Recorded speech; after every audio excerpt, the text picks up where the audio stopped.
Estamos no ar pela sua TV Nova, que coisa boa, tá entrando mais uma vez nessa manhã de sábado para levar informação importante para você de saúde, de qualidade de vida, né, de hábitos saudáveis. É muito bom ter você sempre aqui com a gente, tá?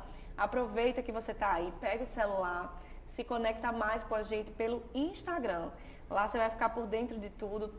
Você acessa primeiro aí o Instagram do programa, que é o @programa Cuide Mais de Você, para você dar dicas, né, sugestões de pautas para a gente e tudo mais. E acessa também o Instagram da TV Nova, que é o @TV Nova Nordeste. Você vai ficar por dentro aí do nosso jornalismo, dos nossos programas aqui da casa e se conectar ainda mais com a gente, tá? Mais uma vez hoje, para fechar o nosso mês, né, Abril Azul, a gente vai trazer o tema para falar sobre as principais dificuldades, né, no diagnóstico de autismo. E eu estou recebendo aqui a fonoaudióloga Driele Azevedo, que deixou um pouquinho lá o trabalho para vir aqui conversar com a gente. Muito obrigada por ter vindo, Driele. Eu que agradeço. Um prazer estar aqui, sempre. Ai, coisa boa. E a gente está aqui também com a Manuela Fernandes. Ela é terapeuta ocupacional e também faz um trabalho incrível a partir desses diagnósticos, né, Manu? Muito obrigada por ter vindo. Obrigada pelo convite. Coisa boa receber vocês. Estou muito feliz porque foi um mês, Driele, que a gente trouxe, assim, diversos temas que envolvem esse diagnóstico, né, o transtorno do espectro autista. E eu acho que eu consegui fechar de forma assim extraordinária com vocês aqui, porque é uma área, né, tanto a Fono como a TO vocês trabalham muito em conjunto e é uma área assim crucial para o desenvolvimento, né, dessas crianças. Sim, nós sabemos que o tratamento ele é multidisciplinar e quanto mais ocorrer essa comunicação entre as áreas de atuação, maior vai ser o desenvolvimento da criança. Então está tudo interligado. Uma camisa bem bonita ali, conheça, entenda e respeite e inclua, né? Que é justamente o tema da campanha, né? É a informação, é diminuir o preconceito e aumentar a informação de qualidade. É verdade. E a gente vai fechar esse mês com excelência, com essa pauta, tirar muitas dúvidas hoje.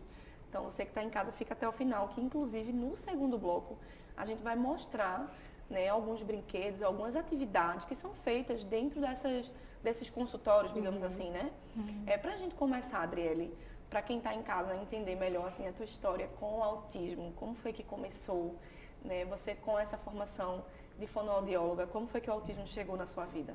Esse ano eu vou fazer 15 anos de formada e inicialmente a minha formação foi para atender adultos. Eu comecei no Hospital do Câncer, ainda estudante, e eu me encantava com a luta pela vida. Eu acho que o que mais me encantou na fonoaudiologia foi ver aquelas pessoas se unindo, porque é uma comunidade ali, eles se ajudam, eles se integram e eles lutam pela vida. Então ali eu entendi qual era a minha missão, que era dar qualidade de vida para quem tinha vida, né? Independente de qualquer coisa, independente da situação clínica que aquela pessoa que estava na minha frente ali se encontrava. Então a gente arrumava meios de proporcionar isso. Então isso sempre me motivou muito. E eu tive uma professora na faculdade que ela sabia, no último ano, ela sabia que eu não gostava de atender criança e aí ela tudo de criança colocava para mim. Se era disfonia infantil, uma palestra, eu pegava infantil. Se era uma palestra e tinha vários temas de adultos e alguns de criança, eu pegava de criança. E aí eu me engajava em estudar, eu não sabia ser tão lúdica, né? Eu não entendia tanto desse universo e aí eu comecei a me engajar nisso para poder ter resultado, né, para essa professora. E ela me aguçava muito, então eu ia atrás de artigo, de curso, de não sei o quê. Era engraçada as supervisões com ela é muito competente na área. Então eu me inspirava e eu queria trazer para ela também, né, coisas. E quando eu me formei, ela começou a mandar alguns pacientes para mim. Então eu atendia adultos e crianças. Mas chegou um determinado momento que eu disse, não, eu quero esse universo, porque eu estava vendo ali a transformação naquelas crianças. Então, a emissão de um som, uma palavra, um contato visual, um comer, né, um tocar, um olhar para a comida, uma interação maior, isso enche a gente até hoje, assim, é o que motiva realmente. E a gente trabalha, acho que Manu também, em pequenas conquistas. Só que essas pequenas conquistas, elas vão fechando realmente esse quebra-cabeça. É como se a gente estivesse fechando ele, subindo escadas. E isso é muito motivante, assim, eu chego em casa muitas vezes emocionada, eu me emociono na sessão, às vezes até quando a criança começa a olhar para mim de um jeito diferente, isso realmente mexe aqui dentro. A gente vibra junto, A né? gente vibra junto, sabe? Eu até uma vez vi um curso que dizia assim, que o profissional tinha que falar de forma pausada, não podia fazer muito assim, não ser muito espalhafatoso, mas é impossível. Às vezes, né, num set terapêutico, quando a gente vê que aquela criança conseguiu aquele objetivo, uau, e não sei o que, né? A gente vibra junto. E aí eu acho que é isso. A minha história foi essa, foi me encontrar com essas crianças e com essas pessoas, porque não é só criança, são pessoas, São né? famílias, São né? famílias, são pais que precisam da gente também, que precisam ouvir da gente, olha, vai dar certo, vamos juntos, faz assim, né? Participa, faz em casa. Eu costumo dizer assim, vai ser uma força-tarefa, vai ser aqui, vai ser em casa, vai ser na escola. E aí é todo mundo de mão dada, é com as terapias, né? Com a equipe. Então, assim, é um trabalho que a gente precisa de todo mundo junto. Não vai ser só a fono, né? Vai ser a fono, a criança, a mãe, o cuidador, a escola, os outros profissionais, então o TO, psicólogo. Então, é um trabalho que eu sei que depende de mim, da criança e de todo mundo que está envolvido. E você, Manu, como foi que o autismo chegou, assim? Na minha vida, assim, durante a graduação já existiu, já se falava muito sobre autismo, né? Sobre as intervenções da TO no autismo. E aí eu já fui tendo contato, já fui me encantando e pensando o que é que eu posso fazer para ajudar essas famílias, né? Então hoje a gente ainda somos poucos TOs para a demanda que existe aqui. E aí eu pensei, não, eu vou abraçar essa missão também e vou começar a estudar, me especializar. E assim, coincidiu que as primeiras oportunidades de trabalho para mim foram na área infantil. E assim, não é só com o autismo, mas acaba que a gente recebe muitas crianças em investigação diagnóstica, às vezes a gente acaba direcionando para um outro caminho, né? Mas desde que eu me formei também que eu atendo crianças com autismo e suas famílias e seus contextos. É verdade. Como é que a gente faz para explicar para quem está em casa a diferença, assim, as particularidades do trabalho de cada um de vocês? Porque a gente sabe que a fono, ela vai trabalhar o atraso da fala, não é verdade, Idri? Ela vai trabalhar a questão da seletividade alimentar também? Também. O fonoaudiólogo, ele vai trabalhar a questão da comunicação, da interação social, da fala, da linguagem, porque muitas vezes é uma criança que tem 2 anos, vamos supor, fala tudo. Cadeira, mesa, TV, conta de 1 a 100, fala todo o alfabeto, mas essa fala não é funcional. Ou seja, vamos sentar na cadeira e talvez ele não entenda. E aí isso é a linguagem. Então ele tem a fala que ele é capaz de nomear tudo, mas ele não sabe usar essa fala no social. Né? Às vezes até a compreensão do comando para usar essa fala, esse vocabulário que ele tem, ele não consegue executar o comando. E aí isso é uma alteração na linguagem, nas habilidades da linguagem. Então essa criança vai precisar do fonoaudiólogo para que a gente trabalhe a fala, essa fala seja funcional, que ele use no social, né? E a linguagem, que é onde a gente vai ter toda a formação do conceito que também vai ser usado no social. Então nós trabalhamos também as questões do aprendizado, né? Algumas questões que a criança pode apresentar, dificuldades, não só o psicopedagogo, mas o fonoaudiólogo também pode ajudar em algumas questões do aprendizado e na questão da seletividade alimentar, que é uma queixa muito assim, muito frequente no autismo. Que envolve também essa questão de textura, né? E tudo mais, isso, texturas que diferentes. também vai estar relacionado ao TO, porque tem muitas questões sensoriais envolvidas na seletividade alimentar. E aí é onde entra a terapia ocupacional. Isso. Eu costumo dizer que o profissional que trabalha com reabilitação infantil, todos fazem praticamente a mesma coisa. Só que a gente analisa e avalia questões diferentes que se complementam no final das contas, sabe? Então, o TO ele vai entrar mais nas questões das AVDs. O que seriam AVDs? São atividades de vida diária.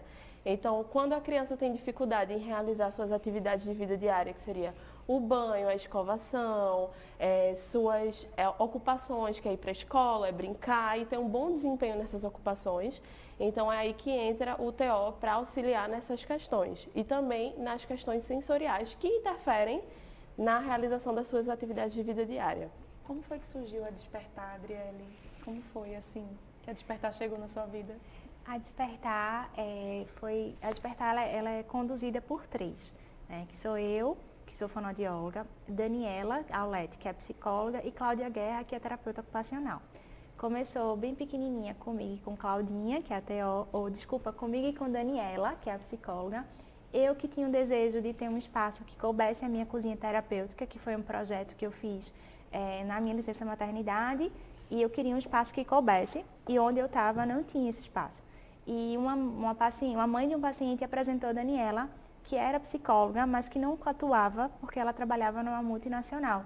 Então, a gente se encontrou e decidiu montar a Despertar. E a Despertar tinha 50 e poucos metros quadrados quando a gente se juntou. E foi crescendo, a gente foi ali vendo a necessidade de ampliar. Eu sempre trabalhei com Claudinha, só que em andares diferentes, até que também surgiu o momento dela se juntar com a gente. E aí a gente partiu de 50 e poucos metros para 200 e poucos metros. Foi um projeto assim que me deixou sem sono, mas que a gente sempre teve a ideia de dar qualidade, sabe, de atendimento. Assim, eu queria e quero sempre que a Despertar seja uma clínica referência no desenvolvimento infantil, que a gente trabalhe sério. Então, o Manu, né, tá lá conosco e sabe o quanto a gente bate na tecla que a gente quer qualidade, a gente quer prestar um serviço de qualidade independente de ser plano, de ser particular. Eu quero trabalhar com pessoas, como eu disse, que essas pessoas cheguem aqui e desenvolvam. Hoje vocês estão com projetos aí de ampliar, né? Não estão dando conta, né? Isso, hoje a Despertar já está com 500 e poucos metros, a de Boa Viagem, e nós estamos ampliando a Ilha do Leite agora. Então, até acho que daqui a uns 2 meses vamos ter aí uma sede nova. E estão dando suporte a cerca de quantas crianças? Famílias, né? Perto de 200. Hoje, perto Muito de 200. bacana. A gente vai conhecer mais do trabalho delas na parte prática, no segundo bloco. Você que está assistindo, não sai daí. A gente volta já.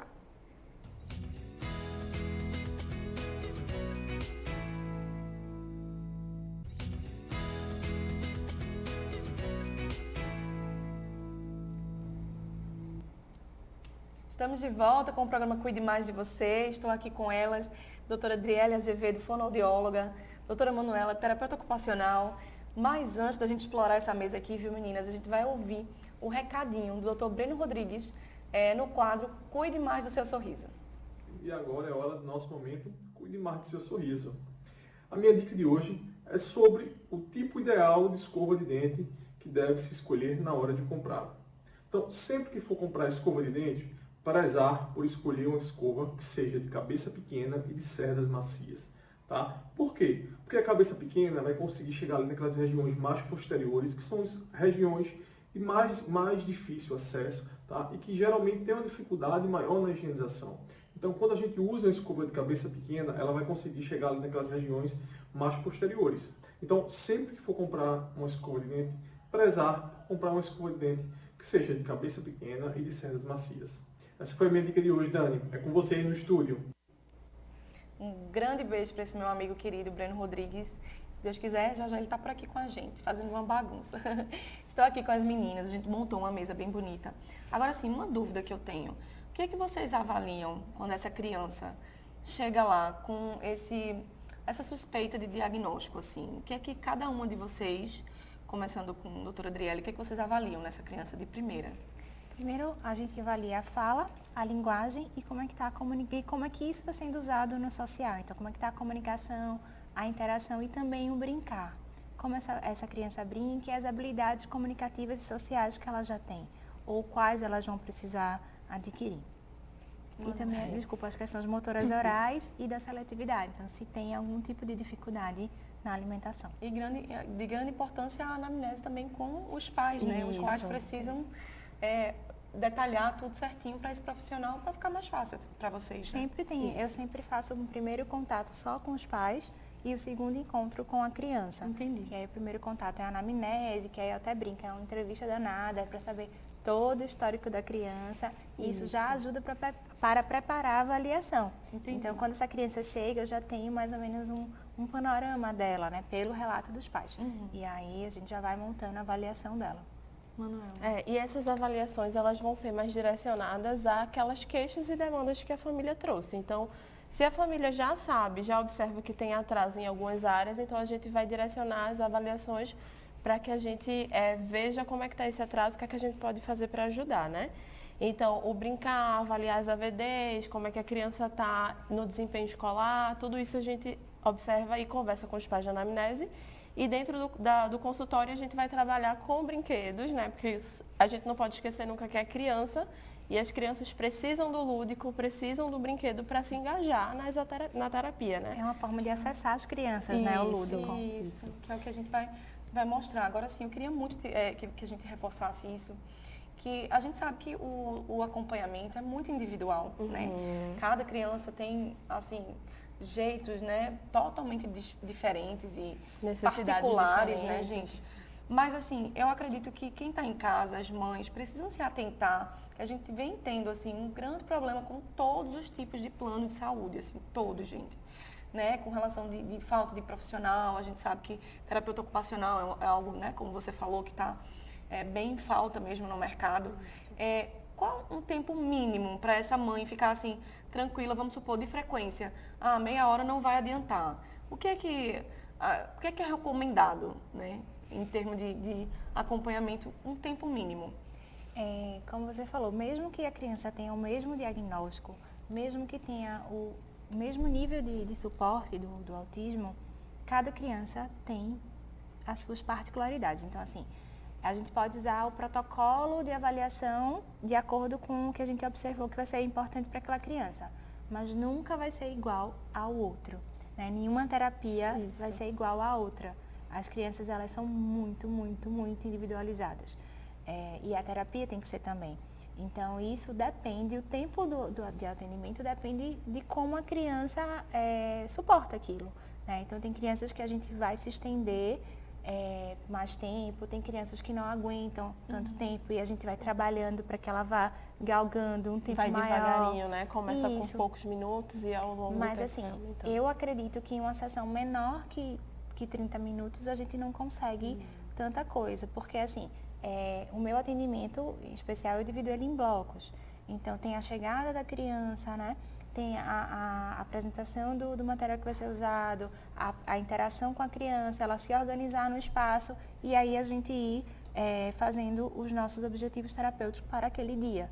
Então, eu acredito que, assim, 30 minutos seja um tempo de sessão bom, né? Mas que tem crianças que a gente vai 40, que a gente vai 1 hora. Então, isso depende do laudo médico que vem, né? Muitas vezes já vem no laudo, do laudo e de como essa criança vai responder, né? E o que a gente vai observar na nossa avaliação que vai ser indicado para essa criança.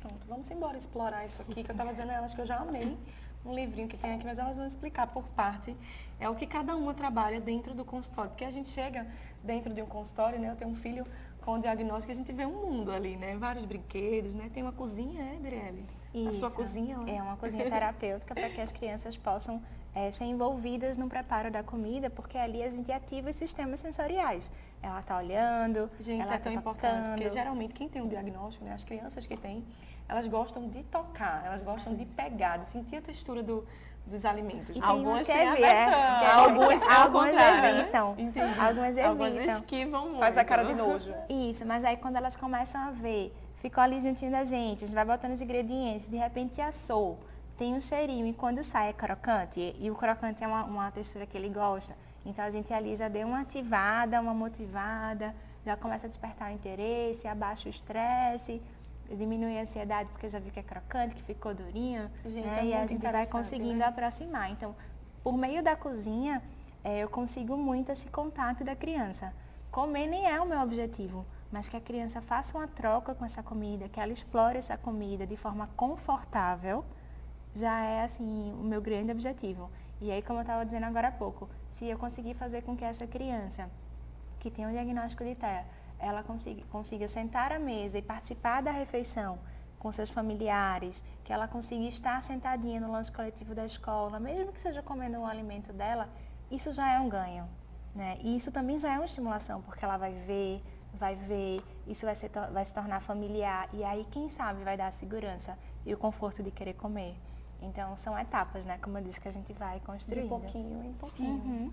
Manuela, vamos explorar isso aqui. O que é que você utiliza geralmente com as crianças e que você acredita que em casa os pais que estão assistindo vão poder ajudar também, porque é como a gente estava comentando, é um esforço mútuo, não adianta só vocês e a gente chegar em casa e estar ali no celular e não dar, não ter um tempo, né, de sentar de olhar no olho, né, Adriele? É importante, né? Isso, Tá no mesmo... sentar de frente para a criança, na mesma altura, olho no olho, movimentos orais, né, das boquinhas, imitação, sonzinhos pequenos, aquela criança que ainda não está falando. Fazer os sonzinhos pequenos, que são onomatopeias, dar o som das coisas, as formas, tentar interagir mais com essa criança. Porque muita gente faz assim, vou pegar aqui, viu? O que é isso? Aí, ó, é o círculo. Que cor é essa? Vermelho. Isso não dá tanta função. Verdade. Então, vamos pegar o círculo é vermelho. Aqui, caiu, pá, opa. Isso, porque mais importante do que o brinquedo é a brincadeira. Então, você ter esse momento de interação em que estejam todos ali na atividade e não, enquanto brinco, mando uma mensagem aqui, fico no celular. A criança precisa, principalmente as crianças atípicas, elas precisam dessa interação e dessa atenção na hora do brincar, né? Do espelhamento, da imitação. Dos movimentos, desse corpo atuando, né, Manu? Desse corpo tentando imitar, tentando soltar um beijo, tentando fazer alguns movimentos para iniciar uma troca com o outro. Até porque, às vezes, as habilidades que a gente precisa para executar uma determinada atividade são habilidades que a criança não tem. Então, imagina você, adulto, eu te submeter a uma atividade que você não sabe fazer, é constrangedor, é ruim, e aí para a criança é a mesma coisa. Então, a gente precisa dar esse suporte para que a criança consiga fazer também. Vamos explicar um pouquinho o que tem aqui. A gente tem um livrinho de textura, não é Isso, isso? é um livro sensorial. Como é que a gente pode falar da importância dele, né, nessa consulta, né? Os livros, eles fazem bem para todo mundo, né? E aí, quando o livro ele é sensorial, ajuda a criança a demonstrar mais interesse pela leitura, pela atividade, pela brincadeira. Então, aqui ele traz diversas texturas, que é mais para aproximar para qualquer criança, isso, né, para qualquer Manuela? criança, isso.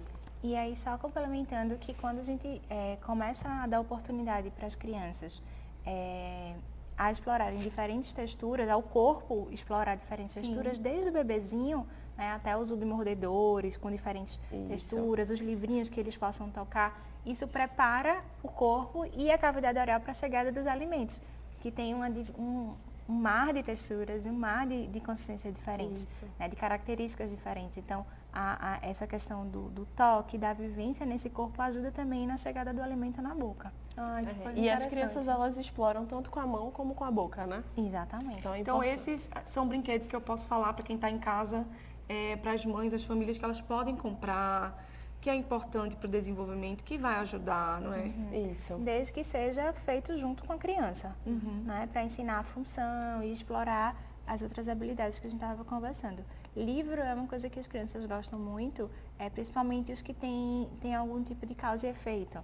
Então, aqueles que a gente abre e a imagem pula, aqueles que fazem som, que tem textura, que você pode encaixar, porque ele vai Interativo, né? Interativo, que ele vai possibilitar, além da leitura, da nomeação, dos sonzinhos, uma troca com a criança. Então, também já é o brincar, né?